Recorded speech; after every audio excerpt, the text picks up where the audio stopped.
Hello, welcome everybody. My name is Mitch Assar. I'm here with my sister, Sam Assar, and you guys definitely know us by now. Here we are doing a live recap halfway through the summit where we're going to talk a bit about, our experiences, our takeaways, and we're going to answer a few questions. So before I get started, guys, just let me know that you can hear this video, that you're in here. Leave a chat down below, introduce yourself, tell us where you're from, and so that we can start to make sure that we are definitely broadcasting loud and clear.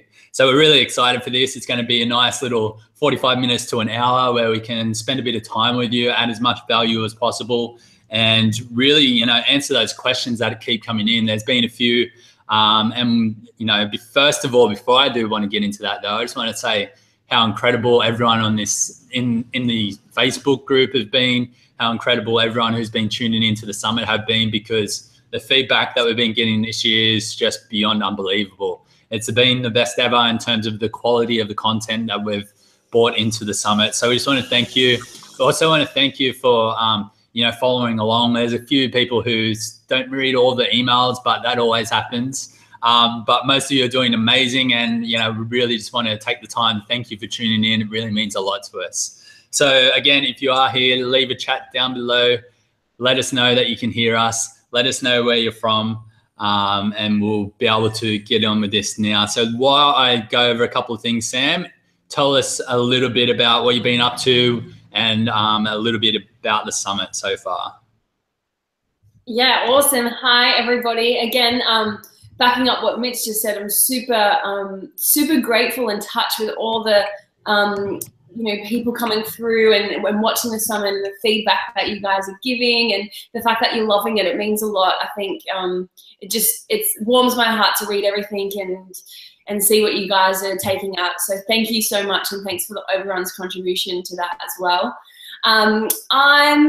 I'm really excited because in a week's time, I'm going to be joining Mitch in Bali. I've been kind of going through my own thing in Sydney as I start to kind of end an era and start a new one. So I've been busy wrapping up my life here in Sydney in the winter, in the cold, and I'm keen to get a tan because I feel like I'm a better person with a tan. So I'm really ready to get over with Mitch and be over there. But also, we're halfway through the summit, right? So I think a lot of people are asking a lot of questions on water fasting and where to start and what to do, and they don't really know where to start because there's so much information, which is such a great question. But the reminder here is that we're halfway through, and all the steps are going to come, and the steps to what you should be doing first and what you should be doing next will come. But we wanted to talk on the first bit of the summit today, where I believe is one of the most important, where it starts with your mind. It starts with creating that mindfulness practice in yourself. And so, I know for myself and Mitch, meditation has been a massive part of the change that we went through in life. And Mitch will take you more through his journey on meditation, but that's a massive part. So really immerse yourself in just that first bit before you're worrying about taking steps to fasting straight away. Don't get too caught up in it because they'll definitely come, but really focus on how you can start to implement the mindfulness practice into your daily life, whether you're fasting or not. It makes a massive difference. So that's what I would say where we're at right now in the summit, because we're just about to get into the fasting stuff. Yeah, absolutely. Because at the end of the day, I say this a lot, that essentially the how to, the what to, the steps that are involved, that becomes the easy part. The hardest part is keeping your mind in the right place and how you can actually continue to follow through with what you say you're going to do. And it's not easy. It's definitely not easier. But I actually just left this comment in the Facebook group like 15 minutes ago, was that always encourage little baby steps every single day.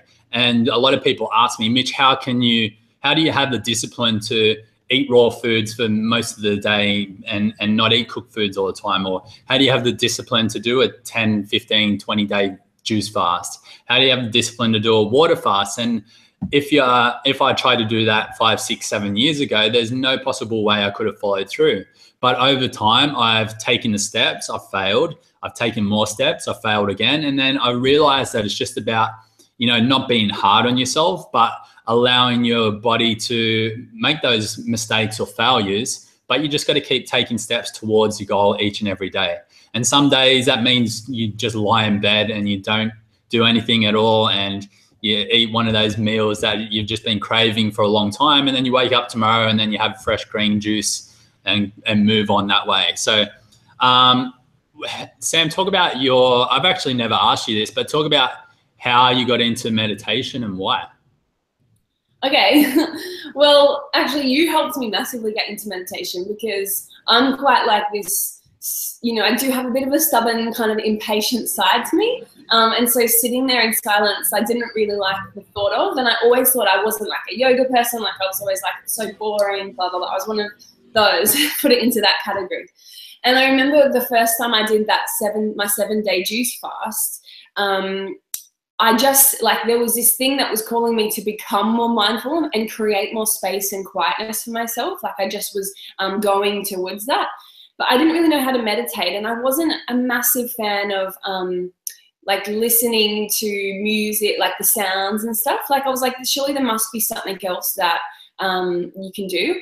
And that's when you said to me, for the next week, just sit in silence for 2 minutes. That's all you need to do. Like every day, just put your alarm on for 2 minutes and start there. I was like, okay, 2 minutes, I could do that. Because in my head, I'm thinking, how am I going to sit still for like 15 minutes and not think? I was like, okay, 2 minutes. So I remember for a week, I did 2 minutes, that's it. And nothing really happened, but I was just creating that habit of, okay. And then the next week, you're like, okay, and then just keep adding a minute. So the next week I did 3 minutes, and then I remember jumping to 5 minutes. And I just became really consistent with this until I got to like a 10-minute, like every morning for 10 minutes after I did my exercise stuff, I would just sit in silence. And I started to love it. And it just really, at that point at the start, just created space, and it just created quietness for me to just calm and like connect to my breath. That's what I found worked best for me. And so I just did that, just committed to that and did that. And then when I was obviously doing it for a while, I was like, I feel like this could go deeper. Like, I feel like I could really, there's something more in this. And so it wasn't until I started to push past that monkey mind chat of, you know, for 15 minutes or 10 or 15 minutes, you're like processing everything that's going, you're like filing it. You're like, okay, yep, this stuff's coming up. Cool, I'll remember that for later. And like you get rid of all that monkey mind. And then at 15 minutes, you start to really dig a bit deeper. And I like to call it kind of my connection to source or connection to the universe, where what I'm meant to know in that moment starts to come through. And so I could be sitting there and someone, like you do it quite a bit, you'll come in my mind, and then in my mind I go, I know that you've just messaged me about something. And then I come out of my meditation and yep, you've messaged me. And so stuff like that starts to happen. Or I go, oh, I feel like I should call this person, or I feel like I could do something. Like it just gives you that power to start to listen to what's going on. And I freaking loved it. And so I started to get so immersed in that, and then started to connect it to my dreams as well. A lot of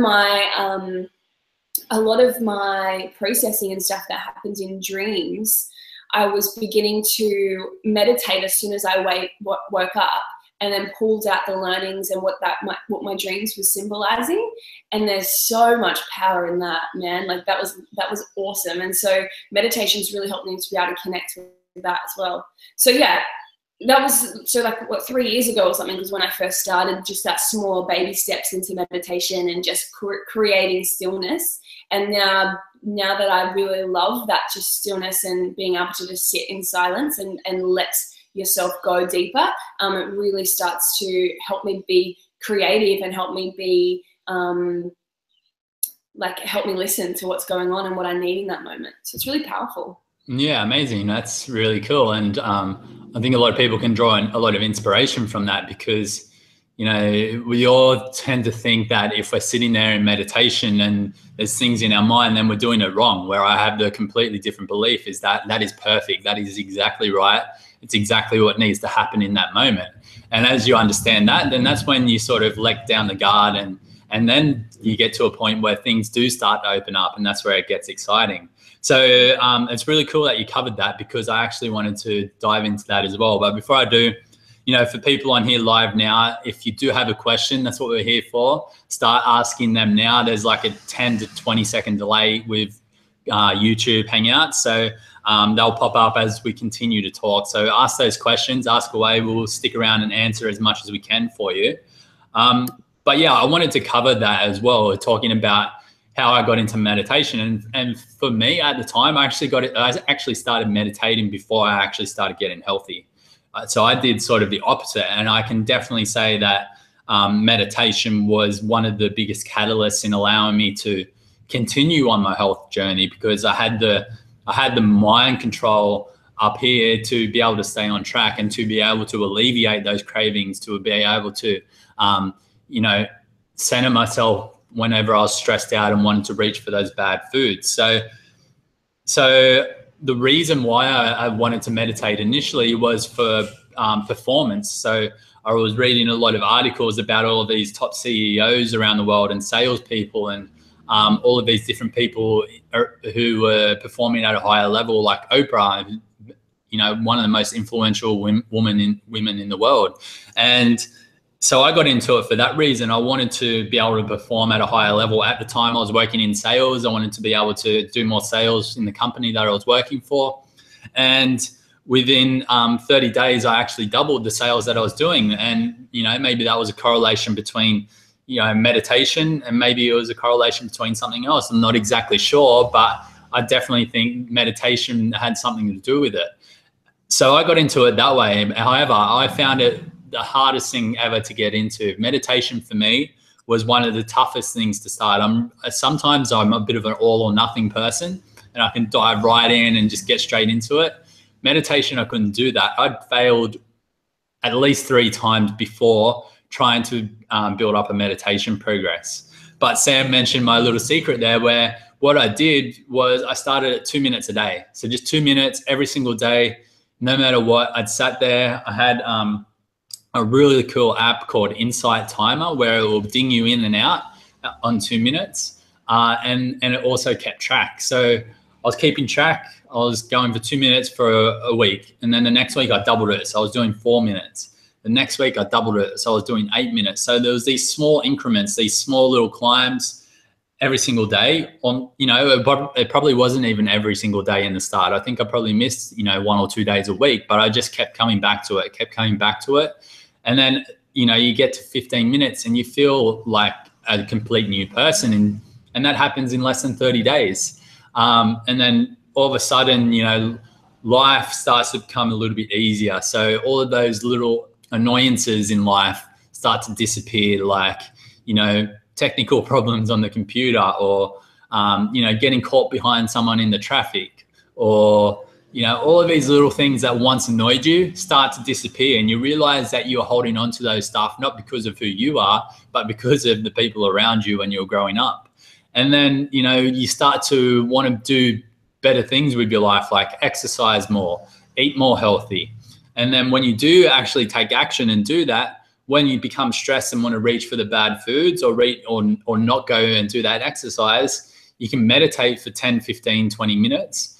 And it will completely center yourself. It will completely change your mindset, and you'll actually feel inspired to actually go out there and do it, rather than trying to motivate yourself. Because I don't really believe in motivation. Motivation comes and goes. It's always up, it's always down. Rather, coming from a place of inspiration, that's where the power is. And when you're inspired, you set an intention, you take action, it plays out much easier and, much less of a stress on your life than actually trying to get motivated all the time.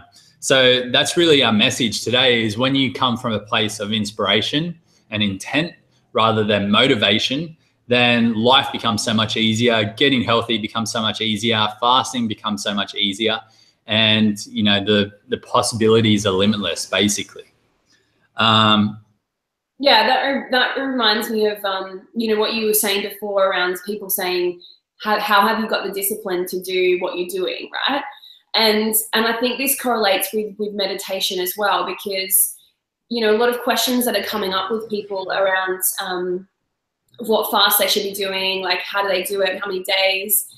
Sometimes it's not about discipline, right, to do this stuff. It's about the intention of why you're doing it. And so if you're inspired to do something, then feel into and meditate into why you're inspired and what that means for you, and then set your intention at the start of your fast, because that's going to tell you, unless there's certain healing things that you need to do where you could give recommendations, but that your intention and your inspiration is going to tell you what you're inspired to do and why, and that's going to be way more powerful than being disciplined to do a 7-day fast if that's not for you right now. So that's where that correlates as well, which reminds me of before, because for me, fasting has never been a discipline thing. I don't feel disciplined to do a fast, because I wouldn't do it if that was the case, if someone was telling me I had to do it for a certain reason. But I think it's completely different. If you think back to a point in your life where you were disciplined to do something, like when you're a kid, you have to brush your teeth every morning, right? That's a discipline that you get taught. And that feels completely different to having an inspired action to do a 7-day fast, because I want to feel less bloated. I want to feel more connected to myself, and I want to have a better relationship with food. That's like, shit, imagine if I achieved that. There's nothing that's going to stop me. There's nothing that's going to come in the way of me wanting to achieve that, opposed to, I have to do this 7-day juice fast. How am I going to get through that? It's like, I'm going to have to just be really disciplined every single day. What happens if someone asks me to go out for dinner? Oh, I'm probably going to wreck it because I'm going to have to go out for dinner. Like, completely different, right? And so that's where they correlate. So that's a really powerful message to take away now, whilst you've gone through this whole meditation and mindset part of the summit, before we get to what your next step is.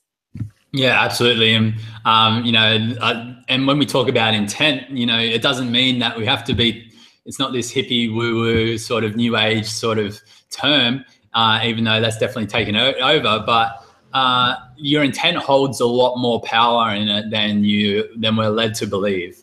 We're led to believe that we've got to set goals. We've got to stick to that goal no matter what. We've got to read it out every single morning. We've got to break it down into little micro goals. We've got to focus on those goals. I don't know about you, but the amount of goals that I've set in my life and I've not achieved becomes really exhausting. So I think holding that intent is much more powerful, because when you set an intention rather than a goal, it's about setting it's about, envisioning your end goal, the end person that you want to be, and then just allowing the things to unfold however they want to unfold, rather than breaking them down into little tiny steps, because then if it doesn't happen, way too many of us tend to feel like a failure. So then we don't continue. Whereas if you set an intention, focus on the end, let it go, and then just allow things to happen in between. And 90% of the time, it will never turn out how you expect it to turn out, but it will turn out much more perfectly in the end than you actually thought it was going to, looking back.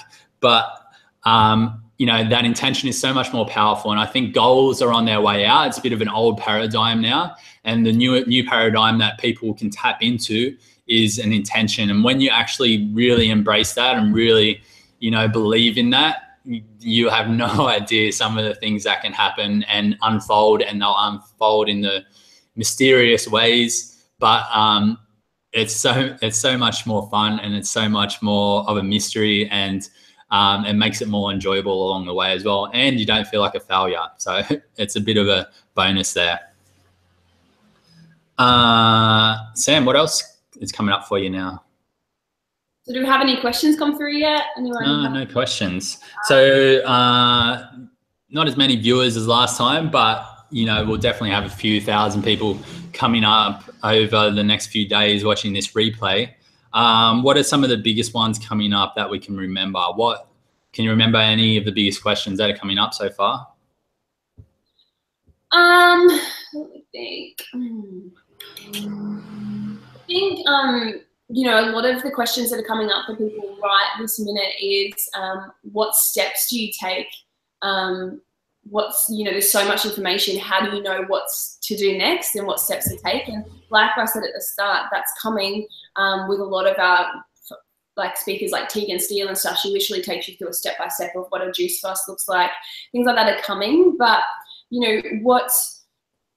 and also the other thing is, it really benefits to watch the whole summit and then make your choice, because the summit is made up of so many different categories and speakers, and you're gonna pick people. You're gonna align with different things that different speakers are saying, and then choose what's your truth, like choose what's right for you.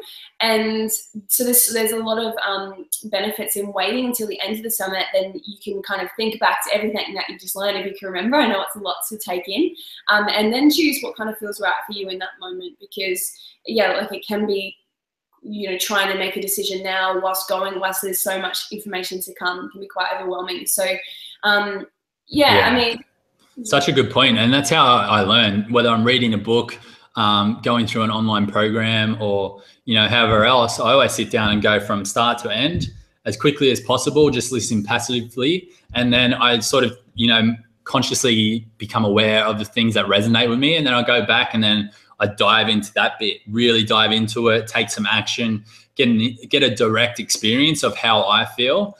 And then I move on to the next bit, because here's what frustrates me a little bit is when people say this person's wrong, or that person's wrong, or I don't believe what this person is saying. If anyone has ever produced a result with something that they are teaching, then it obviously works for someone. And just because it doesn't work for you doesn't mean it doesn't work for everyone else. So sometimes there's things that you just need to glide over, and it's not even worth commenting about, because if someone's getting a result with it, then it obviously works. So, going from start to finish, learning as quickly as possible, listening passively, and then deep diving into what resonates for you. And I find that, you sort of have, it's sort of like coming back to the intention where the end goal. So, but you want to dive a little bit deeper into it so that you can start to take action and have a direct experience yourself. Because with the amount of misinformation that is fed to us through mainstream media and all of these different other outlets, the only person that you can believe is yourself. And we even say, don't even believe us. Go out and get your own direct experience. Find what works for you, and then disregard the rest, because life becomes so much easier when you actually get an experience and finally find out how your own body reacts to things, because then you can start to take a little bit of a different action here and there. You can start to put a different protocol in place. You can, learn what works best for your body. And we are forever trying something new. Like I tried breaking my fast a little bit differently just the other day. I tried eating a little bit differently for the first 6 months of the year, or first 3 months of the year. I'm trying different exercise for the last 3 months. I'm always looking for what's working, what might work better for my body. And if it doesn't work, then I've only lost 2 or 3 months of my 100-year life. It's not a huge deficit at all. So such a good point as well. And one of the easiest ways that you can start to begin to do that process is by starting with the meditation component, right? And giving yourself that space and that time to sit with yourself and see what comes up. Because the more that you can tune into yourself, I think we mentioned this if anyone was tuned in on the last live, I brought this up, which is what works for me, is that instead of listening to all the information that we're bombarded with, or everyone or someone else telling you what you should do for your body, and then doing that and it not working, and then trying something else that's not going to work, and it's just being caught in this kind of cycle of stuff that doesn't work and doesn't feel good for you, tune in by sitting and meditating. And meditation can be anything. It just works for whatever works for you, Like I love going for walks on the beach, and that's quite meditative. I love sitting in stillness. That's one of my favorites. People love putting in some headphones or whatever and listening to something that will help their mind to be able to connect to something else. That's whatever that looks like for you. Find that thing, allow yourself to listen to what comes up. And stuff will come up, but we're so used to just ignoring it, or no, I don't know what that is, and constantly shutting that down. But if you can start to just anything like building muscles and stuff, just start to listen to that inner guidance, then it's gonna talk to you, right? It's gonna tell you, and you'll start to get this intuitive feeling of maybe I should do this, and then do that, and that's probably it. So one of the best ways that you can start right now, whilst the summit is going, is just start a meditation process. And there's so much amazing feedback from the meditation that we did with Shonya, and I loved it as well. So even if you just wanted to replay that and just start to connect with that, and whilst the summit's going, and then at the end of the summit, you probably have more connection with yourself than you've realized, and then you'll be able to take a step from there. Yeah, definitely. We're really hammering down on meditation today. I love it. I guess it just speaks to how much we believe in it. And meditation can mean anything for you, just like you're saying, Sam. It can mean going on the beach. It can mean just sitting there in silence. It can mean transcendental meditation. It can be guided meditations, whatever works for you. Definitely give that a go. So there's something that came up for me just now. What was it? Oh, that's right. So another thing that's coming up, people are getting a little bit, you know, scared of fasting for too long, or fasting when they're sick, or not knowing how long they should go for. And it just comes back to the same thing. When you sit down and meditate on it, you tend to get the answers, and your body knows exactly what you need in the next step. And a lot of people get a little bit frightened of what we term to be detoxification, or healing crises, or whatever you want to call it. Those times where you actually have to go through the valley to come out the other side. And contrary to one of the speakers on the summit, if you're detoxing the body, things are going to come up. You will get headaches, you will sweat, you will get fevers, you will get coughs, you will get sore throat, you will have things exiting through your skin. Somebody actually mentioned either in the Facebook group or by email just the other day that they had some sort of gas poisoning, and that they could smell the gas coming out of their skin as they fasted to get rid of the poisoning. So these things are going to happen when you actually go in and do a proper detox, a proper juice fast or water fast.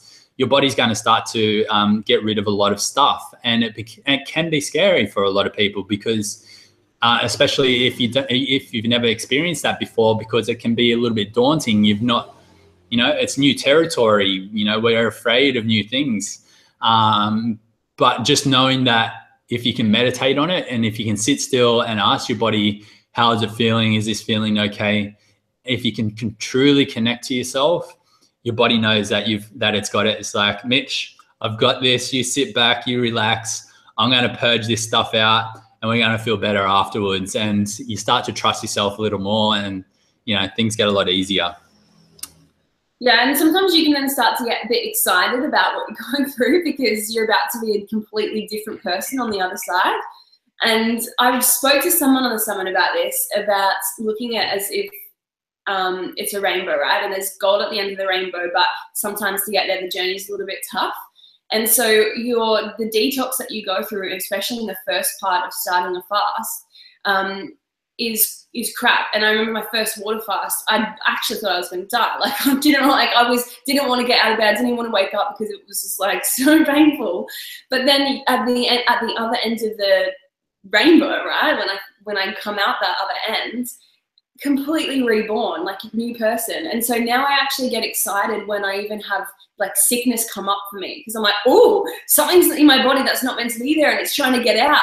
Let's get it out, and let's feel like crap for a couple of days and allow that to happen, and sleep it off and do whatever I need to do, because I'm going to feel really good at the end of, like, when it's out of me. Or the first bit of a fast, like, cool, detoxing, let's just like embrace the detox, because you're cleansing and you're getting rid of toxicity and you're getting rid of stuff that's not meant to be in your body. So imagine if you allow yourself to just let that go and do what it needs to do, and then imagine what would happen after that, like how much better you feel, right? And nowadays, like, there's a lot of sickness going around right now, and people are going straight to the doctors. They're getting medication. They're getting these things, sinus things that they're spraying up their nose. They're doing this stuff to suppress the feeling that they're feeling right now, right? They don't want to be sick. I get it, life needs to go on. You don't want to be sick, so you want to do the quickest thing, which is popping a pill or doing something that's going to suppress it. But if we're suppressing it, then where's it going to go? Like, then it's going to create something else in your body, right? So then you might, be sick again in another 2 weeks because you've suppressed it and it's going to come out somewhere else. Then you might have gastro or something. You think, oh, shit, like, I've got gastro. That's shitty. I'm going to suppress that as well. And so then you're suppressing it, and it's going to continue. That's why people are sick, like, every few months, because they're suppressing what's going on. And so the biggest thing that I've learned is to actually, when you're sick, something's trying to exit your body. And so allow that process the best way that you can, and embrace it and do what you need to do. So yeah, I think that's exactly the same when it comes to fasting. Yeah, definitely. And support it, right? And embrace it and support it. You know, do a salt flush, do an enema, start evacuating the toxicity inside of you, and you'll feel much better. So Mickey asks, Mickey's got a question coming in. Another quick one before I answer that question as well. Is a lot of people have wanted to, have been asking a lot about the All Access Pass, just because the information has been incredible, but they've been a little bit tough in terms of being able to afford it. What we decided to do was make it a little bit easier for you of doing 3 payments of $37. So 3 payments, $37 each month for the next 3 months, just so you can get access to it. We really want people to be able to, you know, if they want to view it for an entire lifetime, then I really want to get access for as many people as possible, because the information is incredible. So if you do want to check that out, that's on the order page as well. We just updated that this morning. Mickey asks, I would like to prepare myself before the water fast. Is it good to do a salt flush or vitamin C flush? If so, which one is best? Also, is it okay to keep continuing taking activated charcoal while fasting? Pretty cool question. Let's start with, I've done both a salt flush and a vitamin C flush. So if you're doing a vitamin C flush, it's got to be the one with bioflavonoids, if I'm saying that right, that helps evacuate the bowels. And that one tastes a lot better, to be honest. However, it is a supplement. We're not big on supplements, but in this case, you're eliminating most of it anyway. And salt flush can be, a lot of people are still a little bit scared of salt. So if salt isn't a good idea for you, then go ahead and do the vitamin C flush. But if you're happy with salt, so the benefit of doing salt, something like a food grade Epsom salt, or you can do it with Himalayan salt. It is a really strong taste if you're doing it with Himalayan salt. Epsom salt's a little bit easier, but because the grain of salt is like actually grains, then it will tend to scrub the pipes on the way through, so to speak. So, you know, I've done both. I've had great results with both. I think they're both really effective. The salt probably just scrubs the plaque through, you know, your digestive system a little bit better to help alleviate that, especially going into a water fast. And you probably want to help support that as much as possible as well. So you could do either. And then taking activated charcoal while fasting.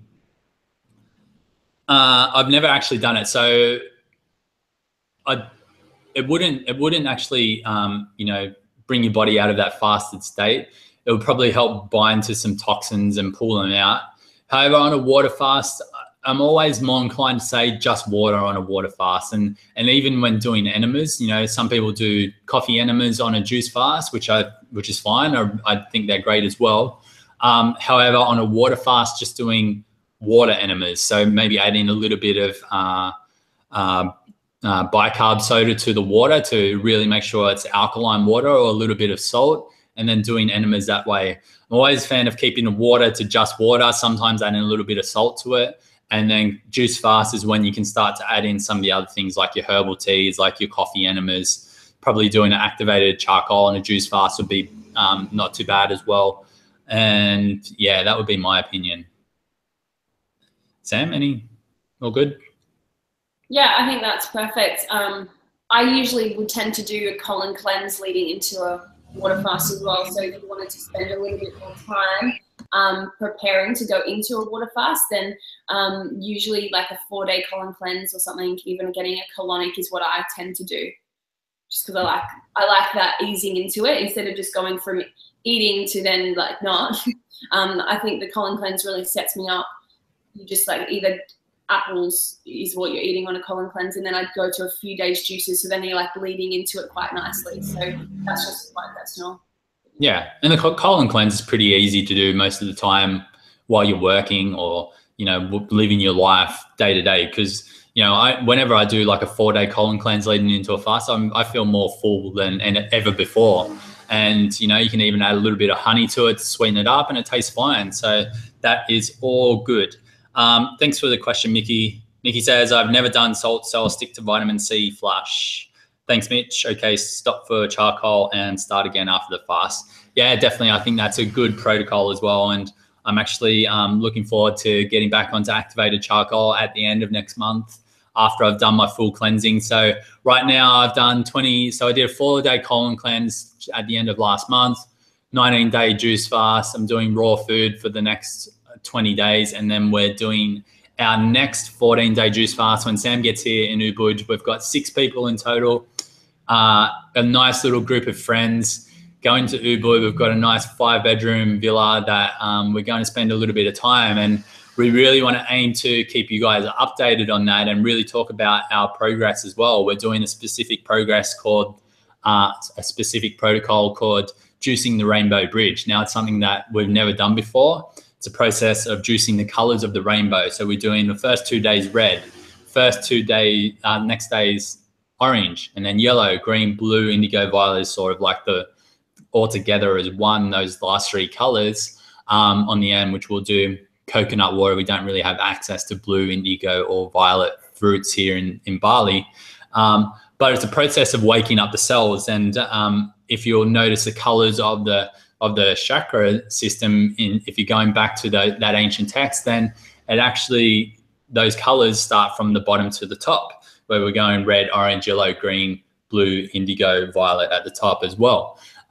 So it's, it's been said that this process wakes up the cells on a whole new level as you do continue to really, nourish yourself with those foods. And you can do it by eating it, but we thought, why not take it to another level and do it by actually juicing it? So we're getting, the benefits of detoxing and cleansing and purging the body of the toxicity, and then, taking in that nutrition as well for those downloads of new information, new experiences, and a new way of living, or a different way of living. So that's really what's coming up for us. So if you guys are interested, we're going to keep you updated on that. We'll hopefully do a few videos along the way. We'll hopefully, share that entire protocol with you down the track in possibly like a little program or something like that.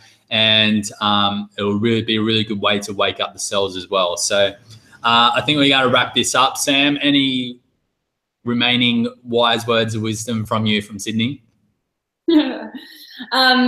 No, but I'm just really excited to see what you guys take out of the rest of the summit, the remaining. Keep up with all the comments and adding in what you're taking away, because it's really awesome to see different perspectives and where people are at. Really love that. So so keep it up. And wise words from Sydney today are, I think, one step at a time. And one step at a time, and listen to that intuition. Right. Oops. Perfect. I was muted there for a second. Love it. Thank you guys so much. Thank you for joining us live. Thank you for joining us on the replay. Remember that $37 3-payment deal is now on the summit. So just go to the order page. You'll be able to see that. If you do have any questions from here on that you couldn't tune in live, ask them in the Facebook group. We're definitely getting to as many as possible. And not only that, there's a lot of people in there with a lot of really awesome experience that are answering some questions as well. And, we're super grateful for the people in there. It's a really good place for support. And so come along, join the fun. We'll speak to you again next time. Bye.